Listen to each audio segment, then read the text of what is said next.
And we're live. Say hello, everyone. Hello, everyone. We'll wait for Necro to wake up. Because we have an interesting group of things to talk about this week. Necro, check your mic. Hello. There we go. Say hi. Heyo. Heyo. So, we just got done watching the next 3 episodes and they were interesting. That's the polite way to put it, correct? Hmm. Well, one of them is literally my favorite episode of Scooby-Doo. And the other is considered widely by the fan base to be the worst episode of the original series. Of course, Which I Sorry, go on. kind of have to agree with, I'll be honest. Of course, we're talking about the infamous Never Ape with an Ape Man. Episode 7 of Scooby-Doo, Where Are You? It starts after the very amazing, perfect theme song that no one can ever complain about or I will hunt you down, with the gang on a film set. A rather low-budget looking film set. Like, apparently the dude can happily work with, 8 people. That's how low budget this film is. And he couldn't even get... But he can't get the 8 people he needs because, Stories of a Wild Ape Man, which the monster doesn't look like an ape man, it just looks like an ape. It is just a gorilla. Yeah.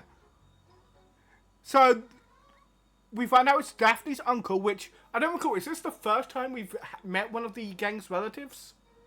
Yes, this is the first time we meet one of the relatives, and also the first time we meet one of Daphne's many, many relatives. And this is before we even learned her last name is Blake. I don't recall when we learned that. We haven't learned any of the gang's last names at this point, from what I recall.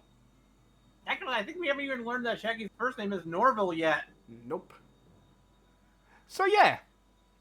The gang's hanging out on set where they're filming, I guess, a monster movie.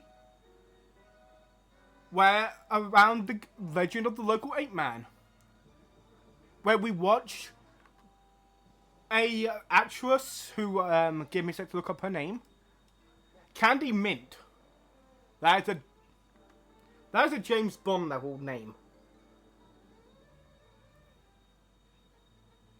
Is put in danger by the wild ape man, who they say clearly this is not the stuntman. This is not the stuntman trying to murder this actress. This is clearly the real monster. And this is where we get to the first dumb part of this episode, and why it's considered the worst. My lovely co-hosts, what is the 2 things Scooby-Doo is known for as a character? Cowardice and hunger. Necro, what is Being a fucking coward. what is the first thing we see Scooby-Doo do in this episode when he sees the monster? Immediately attack them. Run up, bark at them, and then kick the shit out of them. Yeah. Meaning Immediately. this monster has absolutely no threats for the rest of the episode. Yeah, the gang run scared, but as the audience, we're just thinking, Scooby was able to kick this thing in the dick alone 5 minutes ago. Why don't the lot of you just dogpile it? Yeah. And then there's also other questions that are raised as it goes on, like, why is Shaggy seem to be so enthusiastic about this now, when he's, usually not? Yeah. Why is Fred so accident prone? Why is Daphne being stupid? Yep. Yeah, the gang agrees to help Daphne's uncle, and they sit around on the set in really cool poses, I'll give it that. And they go to look for the, missing stuntman, who they find locked up in a chest. Apparently, according to him, his name is Carl, the ape man grabbed him and locked him up in a chest. Before the gang found him. Which, honestly, is a good excuse for why Carl can't be the ape man.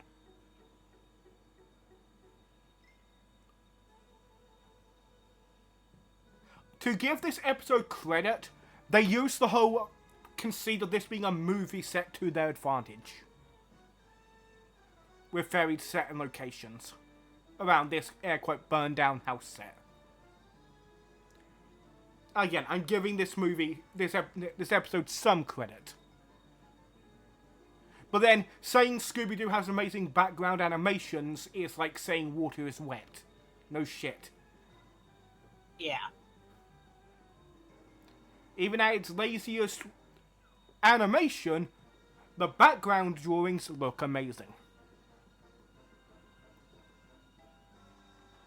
But yeah, we do the normal chicanery. We find the first clue being the greatest of all Scooby-Doo clues. A half-eaten hamburger is the first clue of the gang.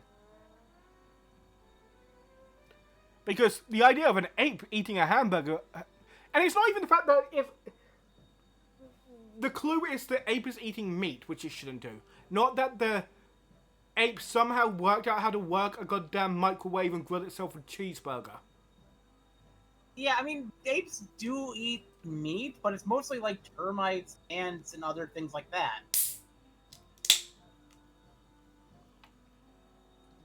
The fact that they think that apes don't eat meat is actually because that wasn't well known until around the 1970s. And you can actually thank Jane Goodall for a lot of this information, who spent a lot of time studying apes. Nope.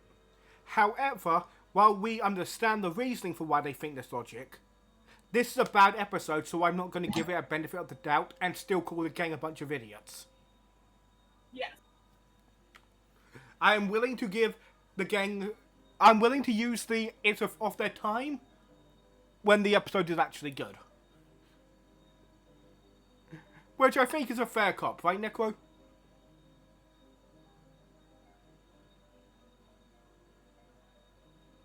And his mic's turned off again. Hello?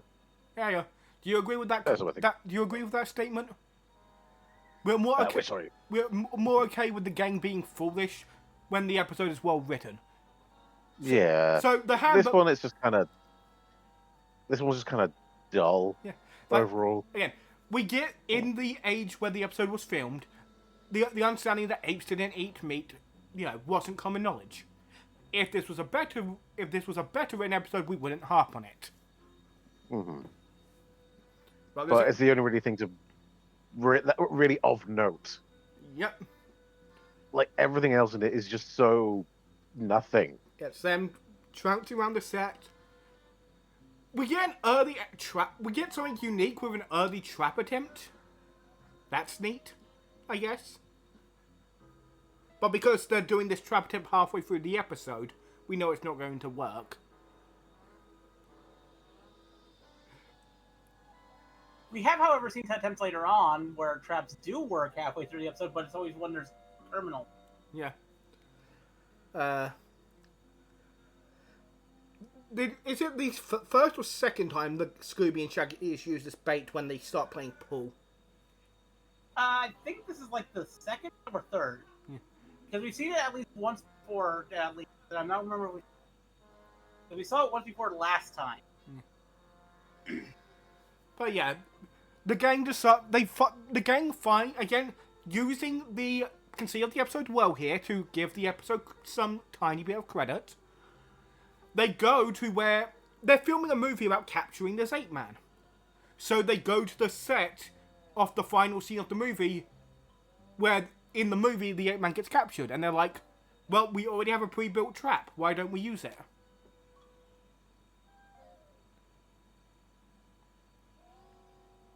Unfortunately, because the gang are kind of silly. They trust the woman who is easily blinded to man the switch for the trap. That would be like trusting me to be near the switches and include a light switch, because I am legally blind. So when Scooby gets scared and fogs up her glasses, the ape man escapes, sending the gang back to square one, where they continue to set the thing. And we see some really cool set design with like the stairs being self-trapped, so they become slides. Somehow the ape man has a fully functional mask of Scooby that he uses just to troll Scooby. for no reason other than just to fuck with him. Like, I don't know why the ape man did that whole mirror Scooby bit. To fuck with him. But now we get to one of the dumbest things. The thing that makes this entire mystery pointless. Because the investigation doesn't matter. The ape man just walks around casually without his mask on. Shaggy sees him and takes a goddamn picture of the dude without his mask on. Meaning, all the other clues, full investigation, completely useless. Yeah, again, does any other villain do that? Ever? No. None that I can think of. Maybe we'll find one later on, but no, as far as I know, the ape man is the only one who does it. Yeah, and it's just like the. It's just why. Like. So they run away from the ape man, who we already know Scooby by himself could kick his ass, leading him up the stairs. And Fred pushes the button to slide the ape into the thing, capturing him, finding out without even unmasking him, just looking at the picture, it's Carl, who the audience already knew it was Carl because we see Shaggy take the picture. And we see who he takes the picture of, and we saw the person was bold. And how many bold people were in this episode? One. If they wanted to do that, you should have had the thing focused on Scooby. We hear Shaggy say, "Hey, what's that?" And we see him off screen take the picture, and then they run. Wait. Yeah. I forget. Wasn't he also like the guy in the gorilla suit in the chest at the start? Yes. Yep. So we already saw him out in the costume. Yeah, we already unmasked. Yeah. Right at the start. But again, he was meant to be the stuntman of the movie. So him being in, and he was meant to be on set. So his reasoning is, I was getting ready to be on set when the ape man grabbed me and threw me in a chest. It's one smart thing Carl did. Compared to the rest of the stupidity he pulls throughout the rest of this episode. And after they capture him, we don't even unmask him, we just shipped him off, and the gang is explaining shit to the uncle. Why did Carl do this? He was upset he wasn't the leading man and was just a stunt man. So he... Like the fact... Can I actually have a rant right here? He was a stuntman. In the stuntman is an entirely different job. Here's the thing, he's a stuntman in the 1960s. Stuntmen were very highly in demand in the 1960s. The dude has fucking job security. This was before life. Yeah, this was before CGI for stunts. Like, okay, I get the idea, like, maybe he wanted to be his own frontman or anything, but like that's the thing though. Why are you a stuntman if you wanted to be an actor? Because an actor and a stuntman are two entirely separate jobs. And here's another thing. Almost all people say this is a negative of Scooby-Doo, but I don't really think so. But so many people complain, so many Scooby-Doo villains. It's like, oh, it's just about them making money. This episode shows you why. Because him doing this, not only is it done for the reasons my co-host is saying, it also means he is now out of a job and out of money. Yes. Congratulations. They had a monkey-based ego trip. Like, think about it this way.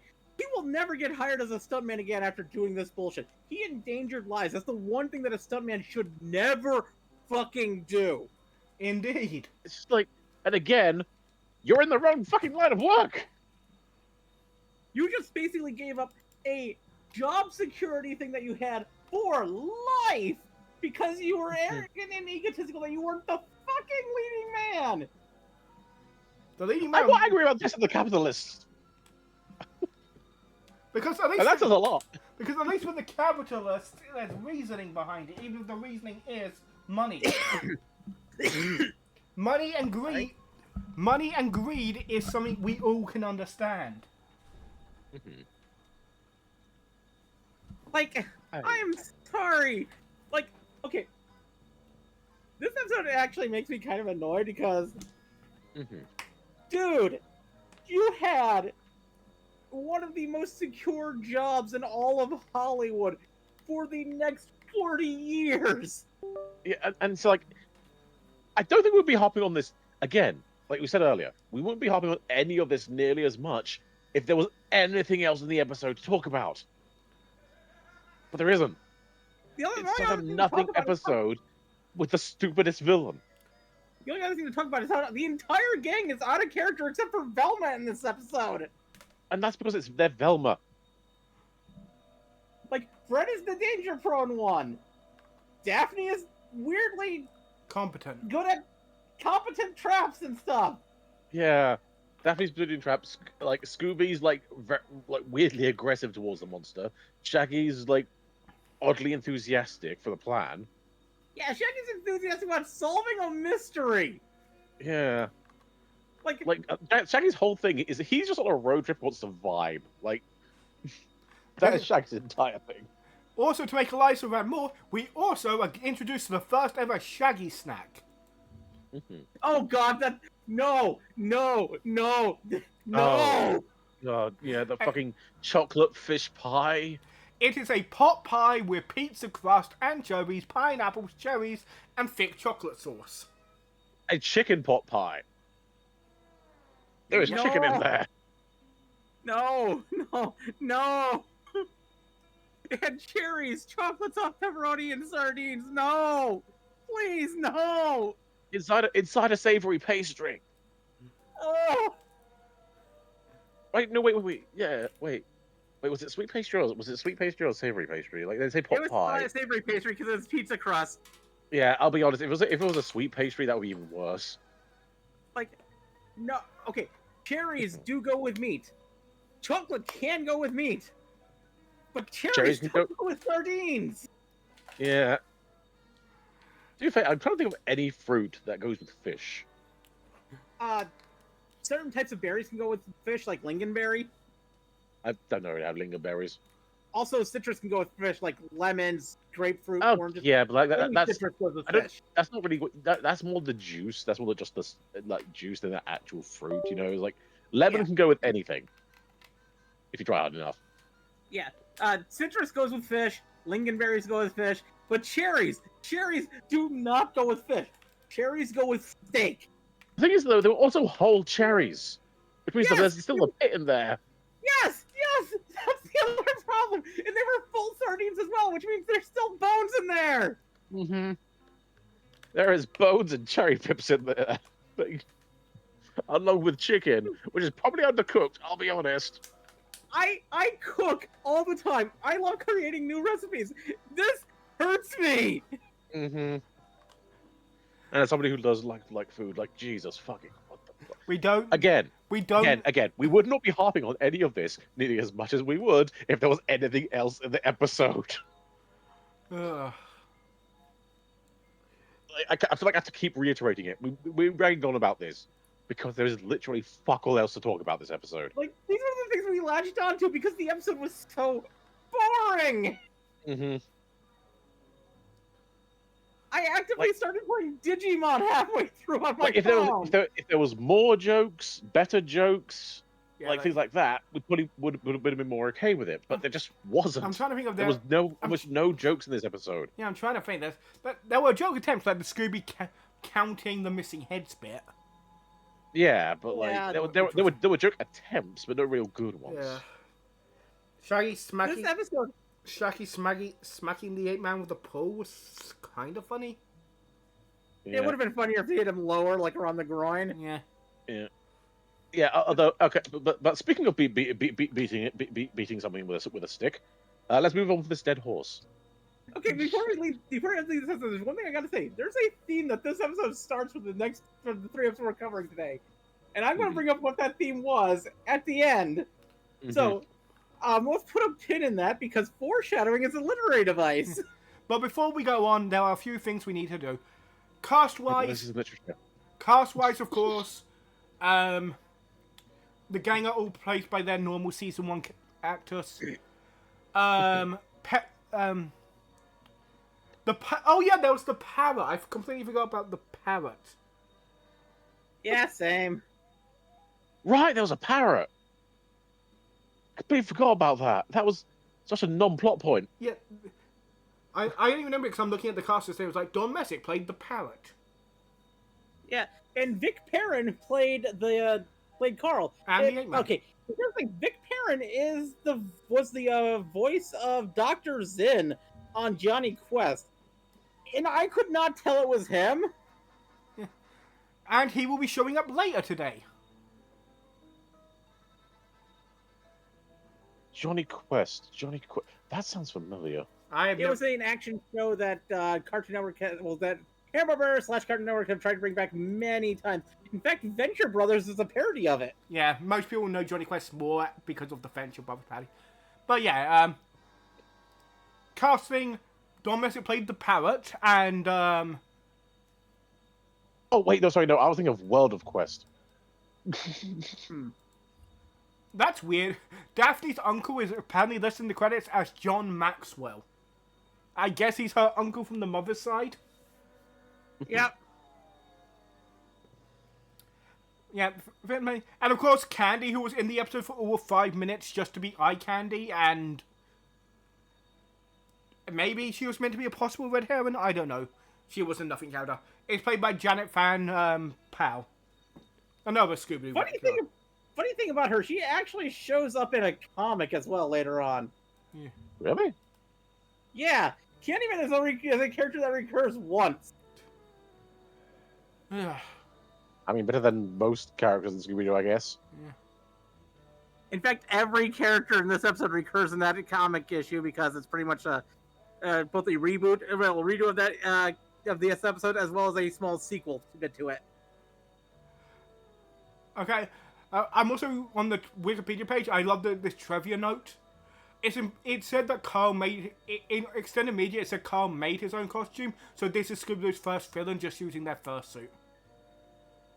Yeah. And weirdly enough, Carl shows up a few times because he shows up again in both the comic adaptation that also has a small sequel bit, as well as You Choose Story Scooby-Doo and Trick or Treat Scooby-Doo. Yeah, well, I'm gonna give this episode a 2 out of 10, a 2 out of 5 Scooby Snacks because I saved the 1 out of 10 for the actively harmful episodes, not just the boring. Yeah, I'd give it a 2. I'd give it a 2 too, because again, this is just such a nothing episode, but it didn't. Okay, it did actively piss me off at a few points, but I wouldn't give it quite a 1. It wasn't the case of like I actively hated it. It was just like, God damn, something happened. It's no decoy for a dog napper. Yeah. This episode I give a 2 because it's mostly just boring. It's there. A lot of people. There are people that say the worst you can be is boring, and I don't stand by that mindset. The worst you can be is hateful or, toxic. It depends, really. Like, even if something is annoying or something like that.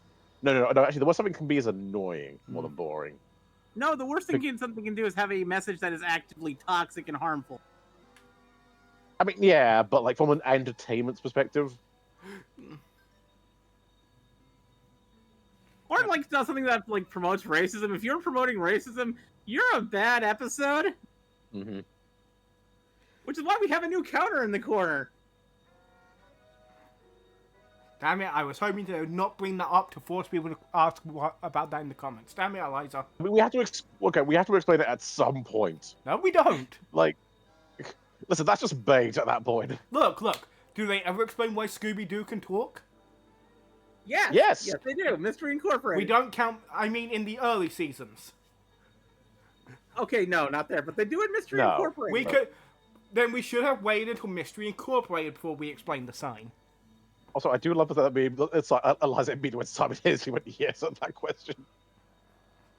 I also knew Mystery Incorporated was the answer, but I was hoping to push past it. Anyway, let's get on to another episode people love to talk about, which no one likes. It's no one's favorite.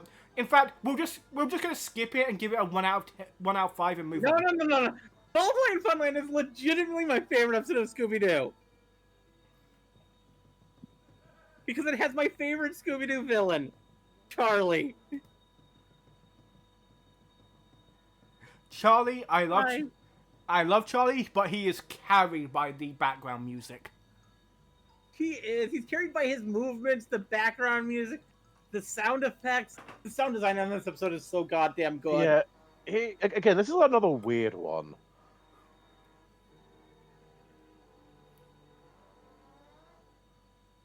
Yeah, it is. Because the gang are literally just breaking the law. More so than Yeah. animal. the gang can go on to an island that's close so that we have a theme park can be built and start digging for clams. They're already breaking the law at the start. No, it's not that it's being built. It's already built. It was just out of season. It's the island is still closed for people to be there other than the caretakers, and they're there. Well, they're allowed on the island. Yeah. The island they're allowed to be on. They're just not allowed on the pier. They're allowed on the beach. Which they weren't there hunting for clams. And again, this is the kind of thing I do like at the beginning of the episode because it shows the gang don't just hang out for solving mysteries. They hang out as friends. Yeah, they are just vibing. Although that does bring the question of where this is, because you almost mostly see like island theme parks like this with on piers and with clam digging on the East Coast. And while previously almost every episode has seemed like it's West Coast, this episode is very East Coast in tone. Well, the area these seasons are meant to take place in is Colorado, I think. I don't know what that is in the No, it's supposed to take place in Oregon, Northern California. Yeah. Well, maybe they just went down. Maybe they went down south to California then. It's supposed to take place in Northern California / Oregon border, that area. So maybe they just went down south more to California to muck around the beaches. Maybe, but like I said, this just feels like something you'd see over in like New York, New Jersey, Virginia, places like that. Which, to be fair, they could have gone on a road trip across country to the island. Because we're taking a plane trip over there because we do not see the Mystery Machine in this episode. Yeah, this is one of those episodes we don't see the Mystery Machine in. They could literally have been on vacation to go to this theme park, like go there for its opening. Yeah. Well, the opening is in a few weeks, so I wouldn't think they would be there for something. But Daphne does imply that she visits Funland very often because, you know, rich white girl. Yeah. There's an episode later on which definitely doesn't help with the rich white girl allegations. Yeah. Looking at you, mass mix-up. But yeah, the gang is just on the beach having a gay old time when the theme park that's meant to be offline. Turn all the lights and music starts playing in a very good, I wouldn't say creepy, but you know, for a kids show, it was a fairly chilling scene. Just something that you know isn't meant to be on, just suddenly waking up, for lack of a better term. Can either of you think of a better term for it? Yeah, that can work, yeah. Yeah. So, seeing the lights, they're like, huh. So, meddling in shit we're not meant to is in our DNA. Let's go over there. And so they break into a theme park. And literally, the first thing we see Shaggy and Scooby-Doo do is start stealing food. Yeah, because unlike Fred, they don't pay for their food. Yeah, literally it's like, hey, we want this. And something moving inhumanly fast serves them their food.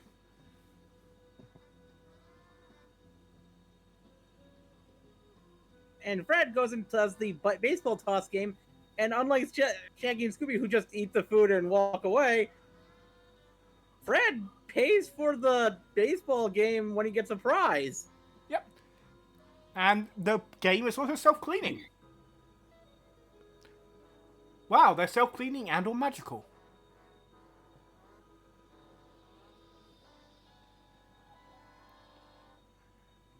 And while the boys are cleaning, they notice some weird dude moving unhumanly fast. Scooby even likes him to Superman, who Scooby-Doo himself will meet in a few years. In the comics. Yeah. Because Scooby-Doo is canonically a part of the DC universe. I mean, he'll just meet Batman in just like 3-4 years. Yep. In some of the best Guess Who episodes, not Guess Who, movie episodes. I still think the Harlem Globetrotter episodes are the best, but yes. Oh, I said some of the best, not the best.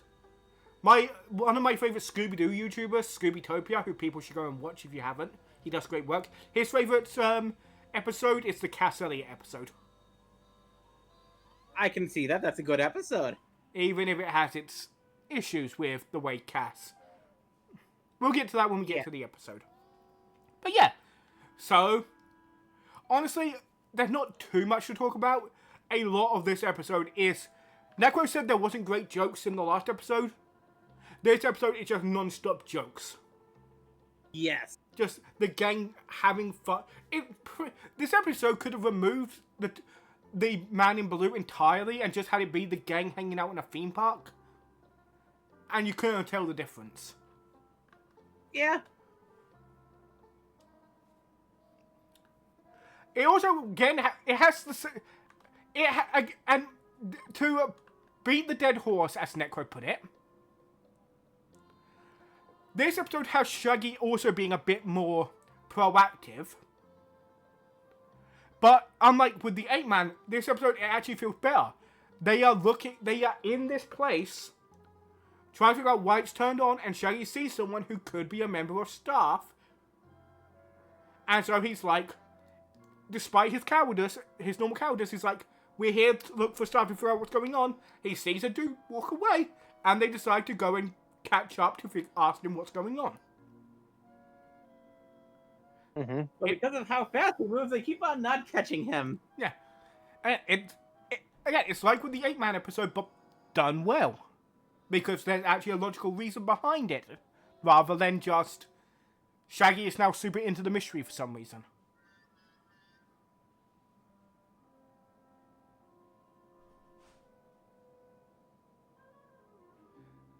After the boys lose the robot in the House of Mirrors, correct? Mm-hmm. Where they see a mouse that looks like and the mouse looks like an older Hanna-Barbera character from the show Pixie and Dickkill, I believe. I remember my notes saying a show I've not seen. Dixie. Yeah, I've never seen that show. So, neat for anyone who has watched that show. I look at Eliza. I have. It's a fun show. I assume Necro has never heard of it like me. Nope. Okay, Pixie and Dixie was about two mice that are pretty much identical. They actually do later on appear as members of the Yogi Yahoos in Laugh Olympics. But basically, the full name of the show is Pixie and Dixie and Mr. Jinx.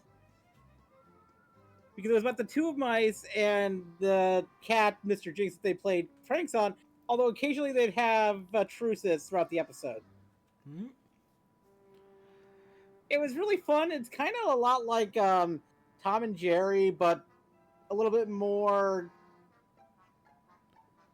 playful and less Destructive. horrifying. After Scooby and Shaggy lose the man in blue, as we will call him for now until we learn his name, Shaggy thinks he could be a Martian with how he looks. Which, again, ignoring what we know about the monster for now, is a fair explanation. Aliens showing up and technology working when it shouldn't. That's a common alien trope. Yeah. We then cut to the Fred hanging out with the girls, where he does the ball game, where we know the most unrealistic thing, because we know those kind of carnival games are actually rigged in real life.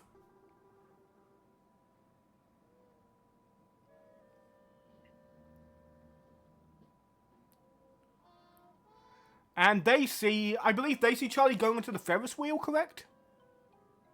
Yep. But once Charlie gets to the very top, the Ferris wheel stops. So they have to get it down to help. They think there's a man trap up there, so they get it down by using the manual crank. For the second time in Scooby-Doo history, we watch Fred crank it on screen.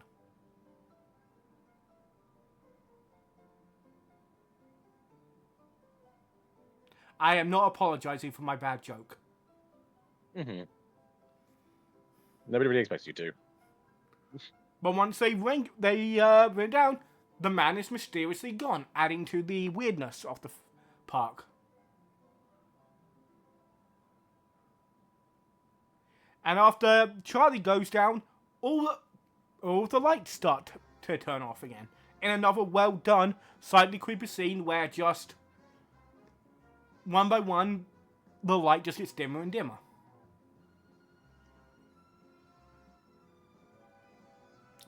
The gang meet up, all confirm yes they saw the man in blue, and instead of leaving, they notice the house that they assume is the caretakers of the theme park, and they go to ask what the hell's going on.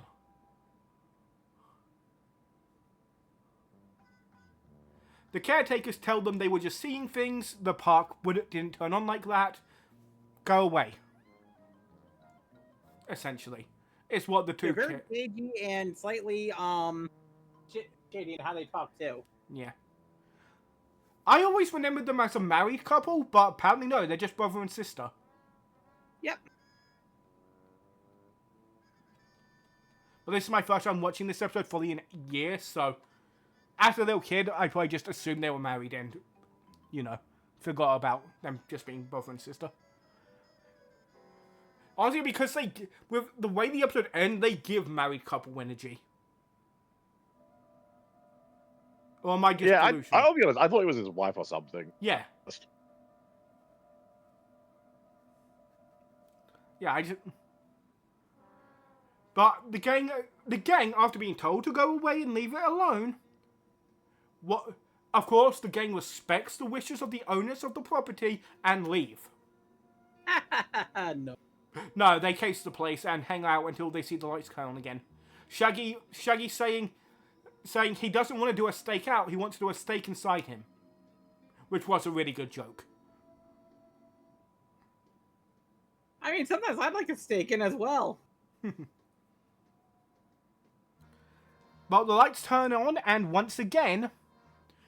They head to the park, but this time, instead of the park acting perfectly normal but creepy, all the machines are going haywire.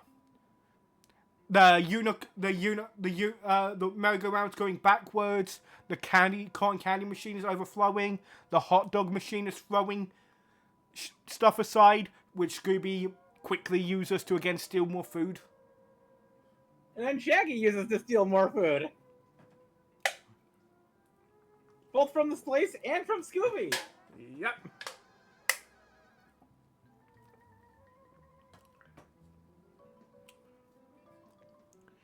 So they all look around and have more run-ins with the man in blue. After watching clearly the man in blue is after a chase on the roller coaster where Scooby and Shaggy jump from one moving cart to another. Do not do this. Ever. Do not completely break every theme park safety rule ever. Like they do here. Please, never do this. We do not care if a murderous man in blue is chasing you. It is still safer to not jump from roller coaster carts. The safety rules are there for a reason. Follow them. But after they save Scooby and Shaggy, they see the man in blue on top of the roller coaster, where we learn he is clearly just a big Assassin's Creed fan. As he hops from the top of the thing and literally... I'm sorry, you can't tell me the man in blue doesn't do a Assassin's Creed, leap of faith pose as he's falling. Yeah, just straight dives, just straight down. And when the gang goes into the tent he crashed through, they see the hole in the roof and a broken crate. But apparently the man just shook it off and walked away. Somehow. And now, if I saw this would be the time where I'd be like, okay, it's time to get the fuck out of here.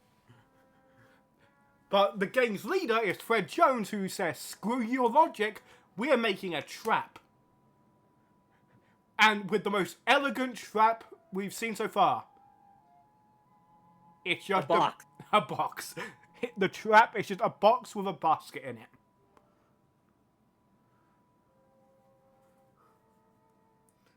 Yeah, which again, all right, Fred, sure, go for it.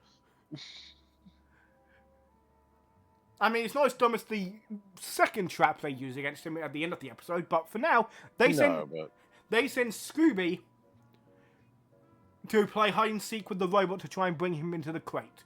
We see Scooby dressed up as a caveman, where we literally see the robot rip apart the stuffed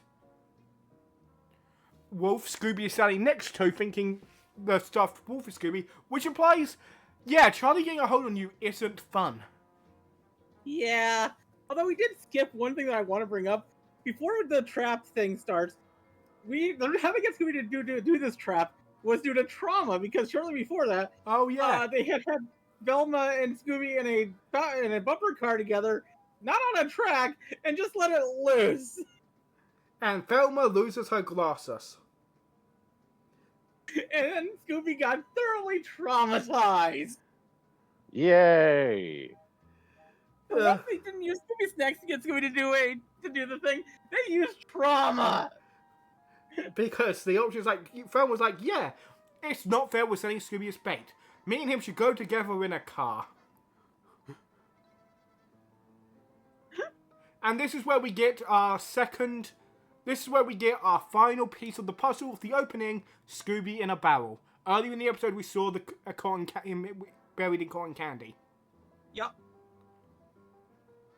So now we have seen the entire opening, all of the show's opening cutscenes in context.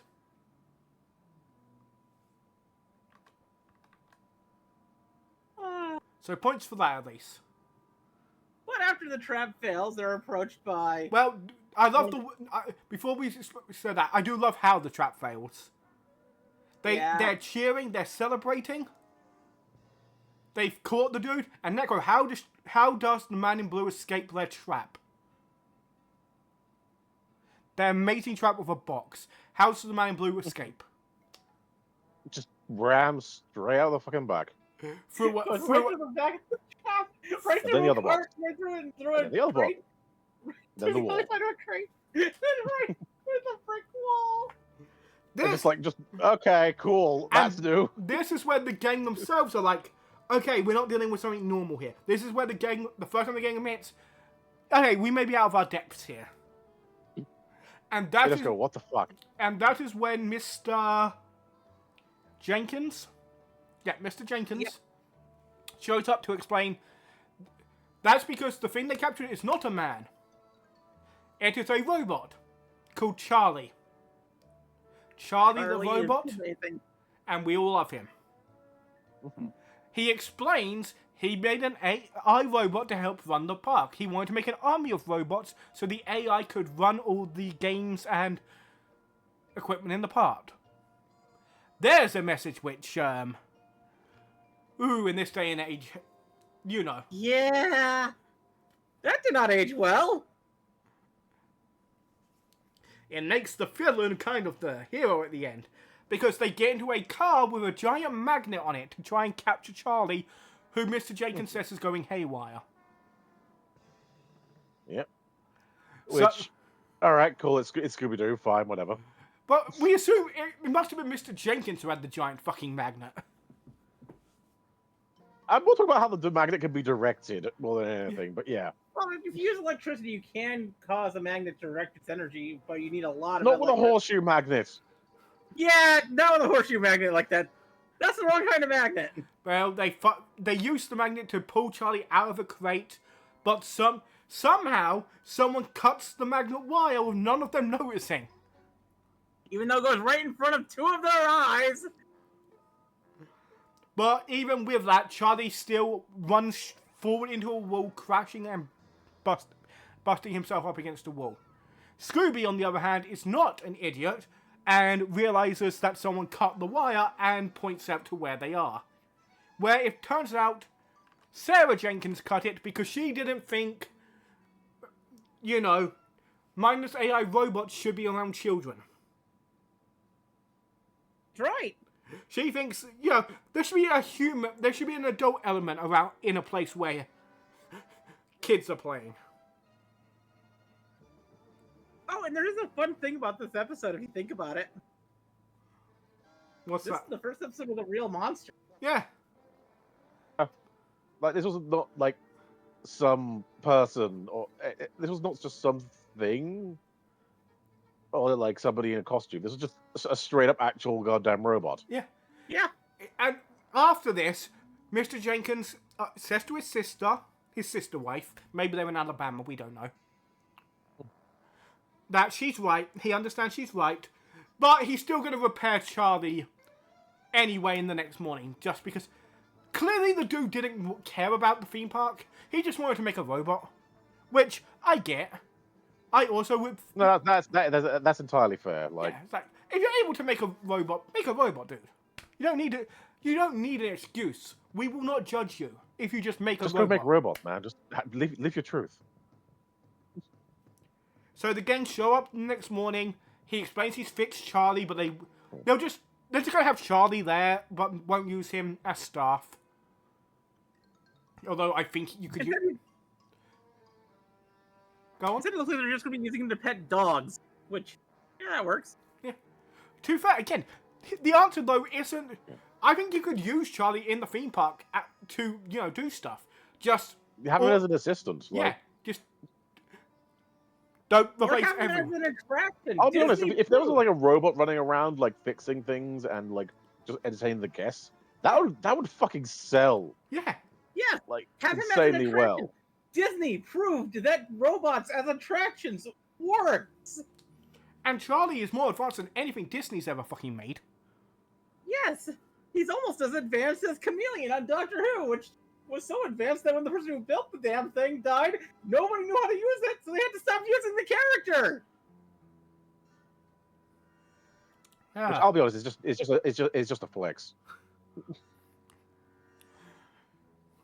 And it explains, and so we assume Mr. Jenkins died shortly after this episode, and it explains why no one else is using Charlie technology in the future.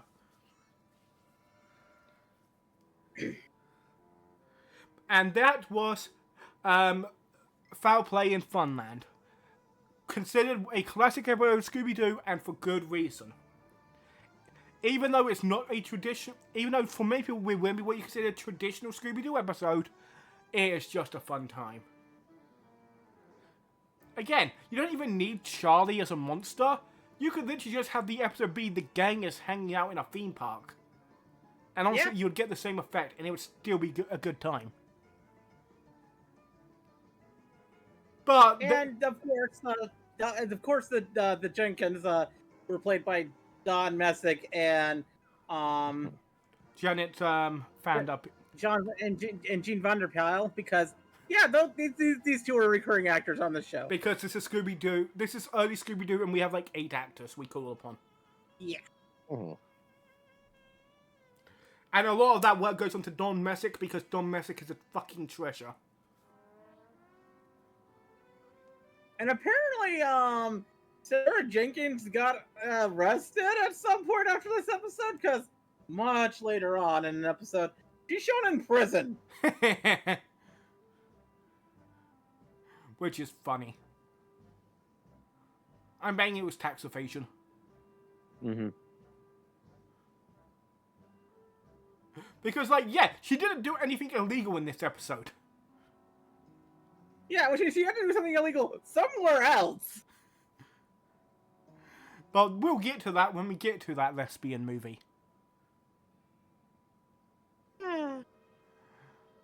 And now for the final...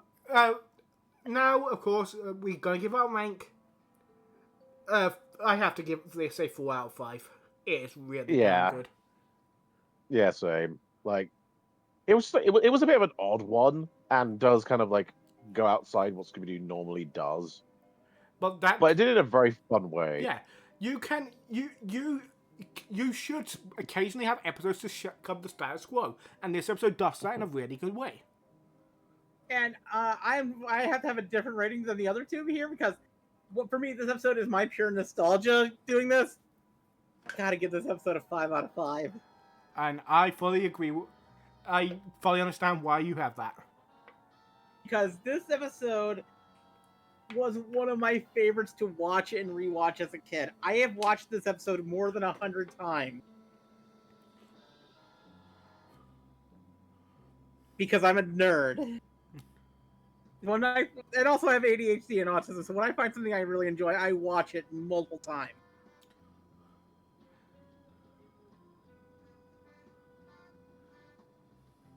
Yep. Gotta love that obsession Hell, that comes with I mean, ADHD and autism. Castle in the Castle is my version of that. I gave that pretty much a perfect score because nostalgia. I just love the episode. And Bluestone the Great is still the best villain we've had so far. Oh hell yes! I might think Charlie is better, but yeah, Bluestone. But Charlie is not a villain. Yeah. He's a force. They're just straight up little villain. Like that's. He's a force of nature. Yes. But now moving on, we have the next episode, The Backstage Rage. Which honestly may be my favorite title so far. It is a good time. Mm-hmm. And this episode starts with Scooby and Sherry walking home on a dark night, whistling a happy, jaunty tune with a pizza box. Which I want to talk about the whistling really quickly. You can easily tell that this is a problem of the recording equipment they had back in the day, because the whistling is only sometimes coming through the recording equipment. Yeah. Indeed. Although we do see Scooby struggling to whistle later on purpose, so it could also be, you know, that a joke. Yeah. Scooby's just a bad whistler. But yeah, and the boys,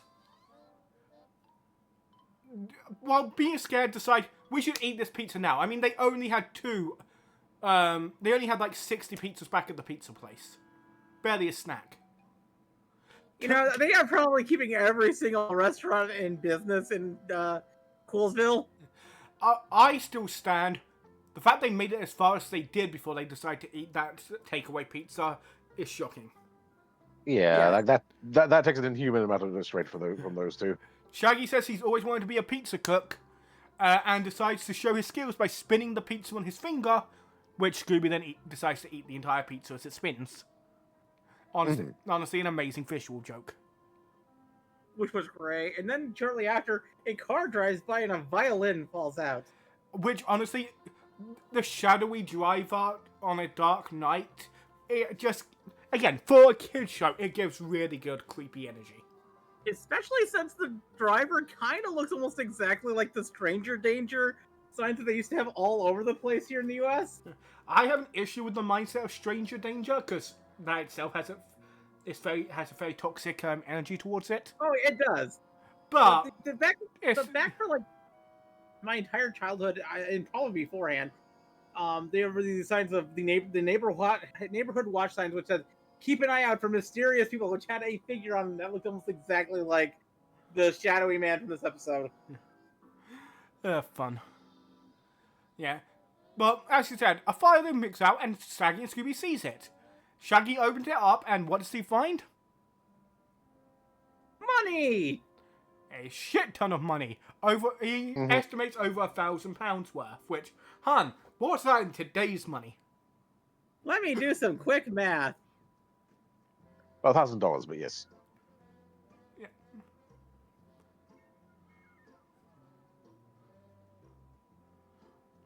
So this was in 1969. Yeah, I assume $1,000 today is very different.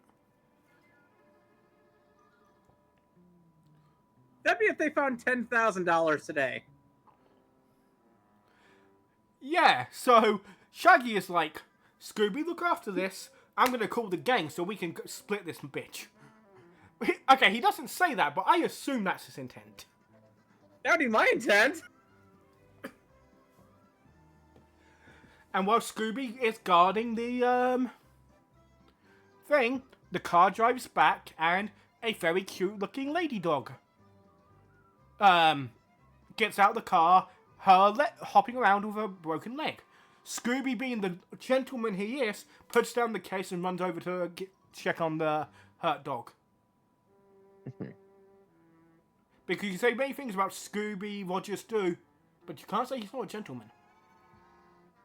Yeah. But while he's being distracted by the female dog, the mysterious stranger swipes the case and drives off. And the dog floats into the air and disappears. Ooh. A few moments later, the gang show up with Shaggy, asking where the hell the case has gone. Shaggy loves his dog, but in that moment, he probably wanted to strangle Scooby. Scooby, you just made us lose $10,000. We could have bought a better. We could have upgraded the mystery machine with that. We could have had the computers that we had in that one episode be there permanently. But then we have to be remembered of the racist episode. Yeah. The fact that the high tech equipment was in that episode is like, why? Again, that was still so weird. I mean, I've seen there's stuff we're going to be seeing in the back of the mystery machine later on, which is even weirder. So look forward to that, Nicola. Later on, it's going to be a freaking transformer. Yep. But the gang is like, okay, look around for clues. We have no clue what we're looking for, but clearly there may be something here.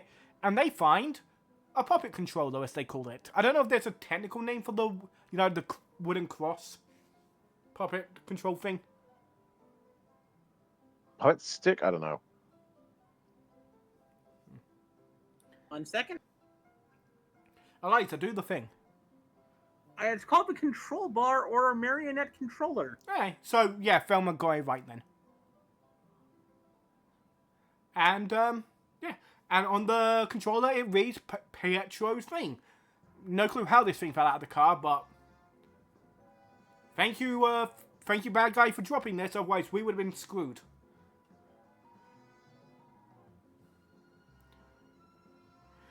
So the gang drive off to the theatre, look through the window where they decide the best way to get in is they're going to try and get an audition for Scooby to be a show dog on stage. At a puppet theater. Yeah. Yeah, not the greatest plan. As they look through, they see the doorman playing with a puppet.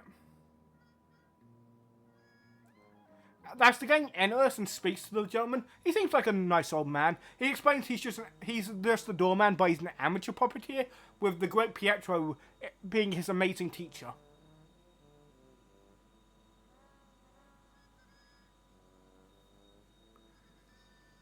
So we get some chicanery with puppets. One puppet scaring Scooby, knocking Shaggy into a desk where they see a $20 bill.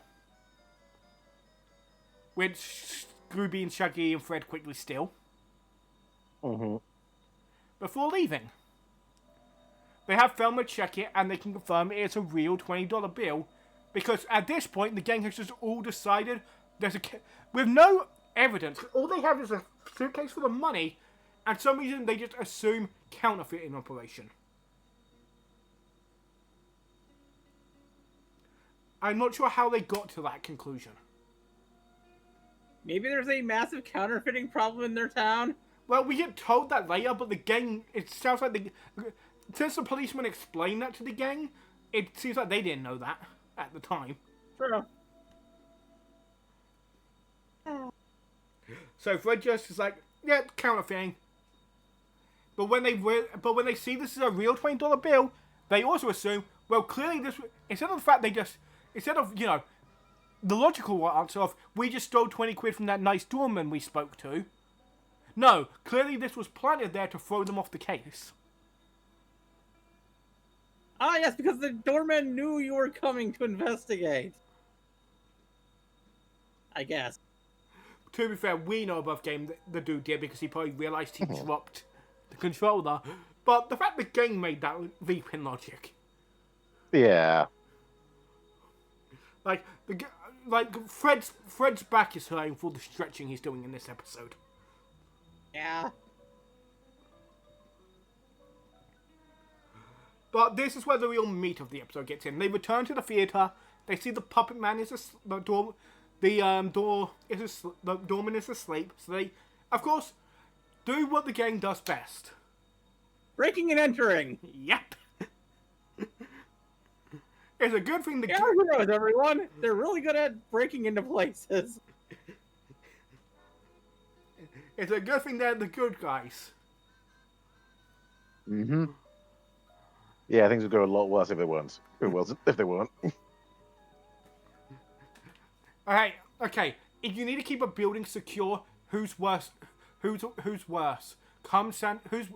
You need to keep a building secure from people. Oh. Who's worse? Who's the worst person to be coming to try and bring into your building? Carmen San Diego or the Scooby Gang? Yes. Because if the Scooby Gang are trying to break into your building, that means somebody inside your building is doing a crime. If it's the Carmen San Diego, she's there to do a crime. Or to stop foul, depending on the version of Carmen. Yeah. But yeah, and this is where the meat of this episode comes in, because it goes full Phantom of the Opera. The gang sneak past the puppet, the doorman. Although we do see the doorman's little friend puppet he was playing with earlier open their eye to look at the gang walk past. Which was a, again, for a kid's show, a nice creepy shot. But that's because puppets are creepy by design. Yeah. Just a bit. And the gang do what they do best after getting on the stage. Split up and look for clues. After Shaggy makes a joke about a clue closet where we see the machinery of the stage at work. Which is a clue for later. Which only the audience sees. So they split up, and Scooby and Shaggy find the wardrobe department. With a giant keep out sign. And when a member of the gang sees a giant keep out sign, what do? Go in. Yep. And we get some cute moments of Shaggy and Scooby, mostly Shaggy trying on different outfits.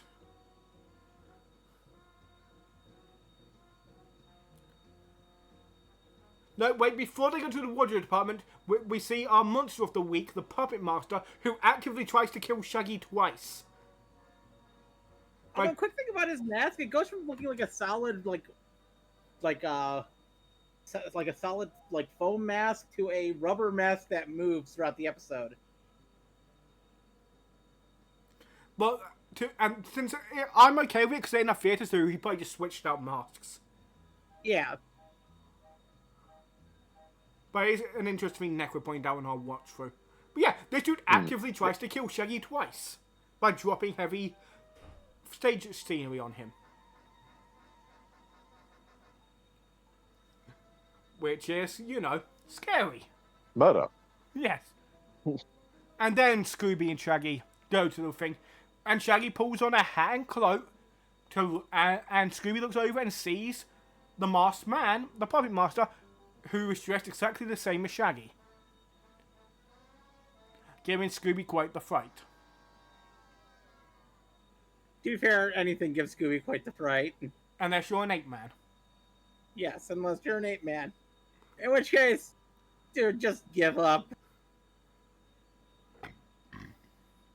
If Scooby's not afraid of you, just give up. Indeed. Then we cut to the girls looking around, where once again the Puppet Master tries to drop a sandbag from a great height onto Thelma's head, only missing by a few inches.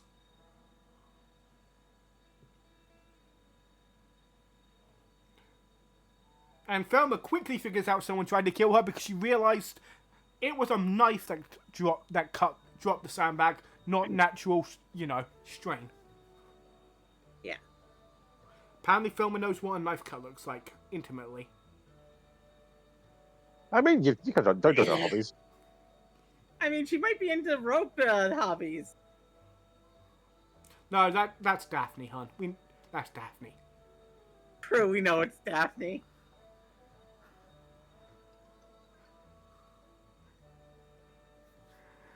Yeah. Although, Thelma could be on the other side of the rope hobbies that Daphne's into. Yeah. To be fair, Velma would be interested in the side where you do the tying. Yeah. No, these characters are underage. We are only making these jokes in jest. Yeah. And because we can. Yes. And because they Although they will eventually be adults. Mm. We will get to Zombie Island eventually.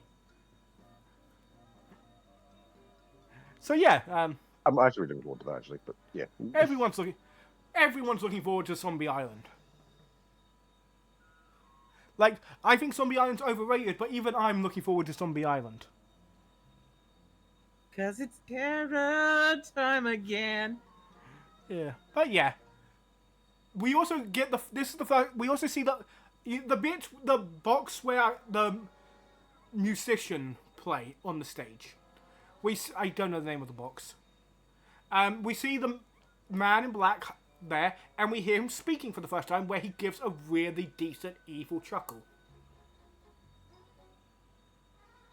Like the dude, this dude doesn't have many lines this episode, but the lines he does have are pretty well delivered and chilling. Or at least I felt so. Yeah. Especially what he says to the gang later. It's really well done. But yeah. What the gang meet up on the stage. And we get a fun bit of Daphne personality here. They want to check where the man was, but they're worried about sending someone down. So, of course, they decide to send Scooby. Necro, how do they get Scooby under the stage? Literally, well, not intentionally, but... It was intentionally. Daphne did that intentionally. I mean, technically. She said to him, "Here's a Scooby snack, no strings attached, catch," and then throws it down into the lower of the stage. To which Scooby says, "It was a dirty trick." Daphne did seem surprised by it, so I don't know if it was intentional necessarily. But Daphne did that on purpose. And he looks down and sees there's a ton of filing cases down there, which the gang go down and check, and all the filing cases are empty. And then they start hearing an organ being played on the stage. Because the puppet master said, "Screw your pretense, I'm just going full Phantom of the Opera here." Fair. And when the gang returns to the stage, a puppet and Fakin appear out of nowhere to scare them. As well as the female dog, which Scooby chases and rips apart. Apparently he doesn't take being toyed with kindly. Yeah, it's weirdly violent. Or in the torn up puppet, they find a what do you call those things again? A printing case. A plate. A plate. Yeah. They find a printing plate. Yeah. And they decide at this point, we should get out of here. We have enough proof to get the cops involved. They're doing the logical thing for once. And their reward, the door is locked and a bird comes down and swipes the plate out of their hand. So the gang is like, screw it, we're going back down to the filing room and looking around. Where they see a giant, obvious harp case just laying there suspiciously. Mm-hmm. Which leads to the printing press. Just like in the pilot episode where the fake case led to the counterfeiting room. Yep. Which this is by the way, this is the second counterfeiter. Yep. Won't be the last. And with that, they find the printing press, and then the puppet master locks the door and scarily says, they now know his secret, they can never leave. And he chases them into a weird hallway that goes completely dark, and the only escape is a ladder. And the ladder leads to the stage, where the man slams his foot down. Once again repeating, they can never leave now they know his secret. And then this gang breaks the laws of physics. But, come on. They don't need physics, right, Necro? Physics. I mean, apparently not. Physics is for, silly people. Because... I guess it can show you how done with this they are. They're so done with this, they're even done with the rules of physics. And the fact is, they didn't even need all of the gang. I would have believed just Fred and Shaggy pushing up, like using a ladder, you could have 2 guys near the roof pushing. Yeah. But no, they had all 5 of the gang on this ladder pushing. Where the lives... Oh wait, another thing we missed. Earlier in the episode, when they were trying to leave, they tried to wake up the doorman to tell him what's going on, and the doorman's head fell off. Because he was a puppet. Which, when the gang gets back to the stairs after being chased, they're no longer scared of the Viking and the pirate this time, because they figure out, no, they're just life-size puppets. And they realise that means there must be a puppet master. And they look up and see a man in the shadows. Scooby being brave and done with the shit finally. And to beat a dead horse. Mm-hmm. This time, Scooby's bravery works because it's been built up throughout the episode. He's been scared for most of the episode. We saw a bit of his bravery when he saw the female dog and was like, fuck you for what you did to me earlier. And now he's done. Now that he knows they're just puppets, he's not scared. He goes up to the walkway, and I am pretty sure the puppet master shits his pants because a adult Great Dane barking like an actual dog chases him, which is scary. Yeah. Great Danes are scary people. Scooby is always the scariest thing in any episode. And then they just use ropes to trap the villain. Where we then call the police, and in the back of the car they reveal it was the doorman, aka the Great Pietro, and they figured out it was him because, well, the dude chasing them was continuously using puppets and was clearly a master puppeteer. And here's where I pull on that pin that I placed earlier in the episode. Remember all the way back when I said that these 3 episodes share a theme? Not a single one of them features a standard Scooby-Doo unmasking. Nope. Which isn't the first time of season 1, but the fact they have it in a bulk group of episodes. Yeah, that is weird. They're also all not standard Scooby-Doo episodes. They all have things that make them different and outside the normal standard. Never 8 for an 8 man is bad. Charlie is a real monster. Mm-hmm. And the third one has attempted murder. Lots of attempted murder. Mm-hmm. Well, it's the fact that he's not a monster in a traditional sense. He's not dressed up as a monster. He's just hiding his identity to try to murder the gang. Yes. It's literally kind of interesting that 3 episodes in a row, they broke their Scooby-Doo formulas to tell different stories. Whether it was successful or not is an entirely different question, but... For 2 of the episodes, the answer is yes. Because throughout the previous 6 episodes we saw the formula being built up, and by the time we hit episode 6, the formula had been established. Quite thoroughly. And then the immediate next episode, after they finally have the entire formula down pat, they go away from it for 3 episodes. Indeed. And hell, even the next few episodes are still, if I recall... Yeah. I think the Bedlam in the Big Tops follows the formula pretty well. Yeah, but if I recall, they don't really have an unmasking. They just have him tied up at the end. But we'll find out next time next episode when we cover that. But overall, I give the Backstage Rage another 4. It's also a really solid episode.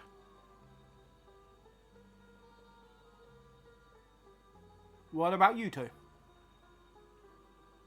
I like this episode. I'd give it a 3 out of 5. Right. I give it a 4. Like it's a very fun episode. Very, like it's also got much more. It also emphasizes a lot more of the other ones, of the more mystery aspects. Yeah. Because you're trying to figure out, okay, who is this guy? What's going on here? What's the operation? You're given a lot more clues and things than you are in some of the other ones. Yep. I will. There's a one.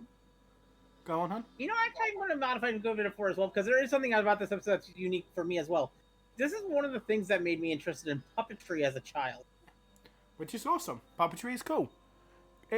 I get the use of puppetry in horror because puppets can be creepy, but at the same time, they can also be amazingly fascinating as an art form. And that's just why I need to build a new Muppet someday. I used to have several, but yeah, I don't have them anymore. And Hun, based on what you said about breaking formula, it's why this show works. But a later season, which I don't hate this later season, Scooby-Doo, Guess Who? It's an okay season, but that's show originally. Wait, Scooby-Doo, Guess Who? I'm not sure I'm familiar with that one. It's a newer one. Yeah, it's a new one. It's a spiritual follow-up to the new Scooby-Doo Mysteries, where every episode they had a guest celebrity. But the issue with it... There's an episode that had Bill Nye the Science Guy. And it was the last thing the Jeopardy host ever worked on before he died. Yep, there's also an episode with Alex Trebek where it was the last thing he ever did. But back to my point, and we'll go into this deeper when we get to that season. That season tries to be where a mixture of the Scooby Mysteries and Where Are You, but it's so rigidly adhered to what it considers the classic Scooby-Doo formula, it almost never breaks from it, to its detriment. Yeah. Well, these like I said, the formula is good to have, but you need to break from it every now and then. It's just surprising that they did it for 3 episodes in a row, right after they established. Although, I think the 8-man one was accidental and the episode is just bad. Yeah. And there's a reason I will say you have to ignore the racism. The 8-man is the worst episode of the original series when you don't have the racism as the aspect. Not to say you shouldn't ignore the racism, but I'm saying if you choose to, the 8-man is the worst episode. Mm-hmm. But don't ignore the racism. Oh wait, add the racism to the topic. A little difficult to, I'll be honest, but... Yeah. Another issue we didn't really go into with the 8-man, even for Scooby-Doo, the animation of that episode, was really cheap. Yeah. Like, the only bit of animation I vividly remember, and I don't even remember this is from the 8-man or from Child the Robot, where Thelma was shuffling Scooby snacks in her hand. Like a deck of cards.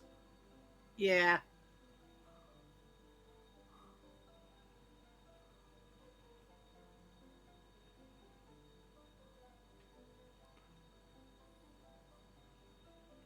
So we only have about 5 more episodes until we're doing this, until we're done with Scooby-Doo, Where Are You? Yep. At least the first 2 seasons, because the 3rd season actually didn't come out until after, like, 4 more series had come out. Yep. Just quickly checking. Although one of the episodes we are going to have to do 4 episodes on. Indeed. That episode will be long. That will probably be our last episode. Yep, for the Scooby-Doo Where Are You seasons. Yeah. Which will be fun. Mm-hmm. We can call it the extra long finale of that series. But I had fun with these episodes, other than the 8-man episode, which was boring as hell. Yeah. But now we have... See that lovely sign we've added? Starting from next week, yeah, that's becoming a 0. Yep. Oh, no. Not as bad. Like, the racism we'll be dealing with next week isn't as bad as... Dog Nappers, but that's because the racism in an upcoming episode isn't the focus. Yeah. Where in Decoy and Dog Nappers, the racism was the focus. Meanwhile, in Gaggle of Galloping Ghosts, it's just a minor thing that happened. Yeah. Well, gang, we've solved this case. I guess it's time to move on. Say goodbye. Until next time, Scooby-Dooby-Doo! See ya.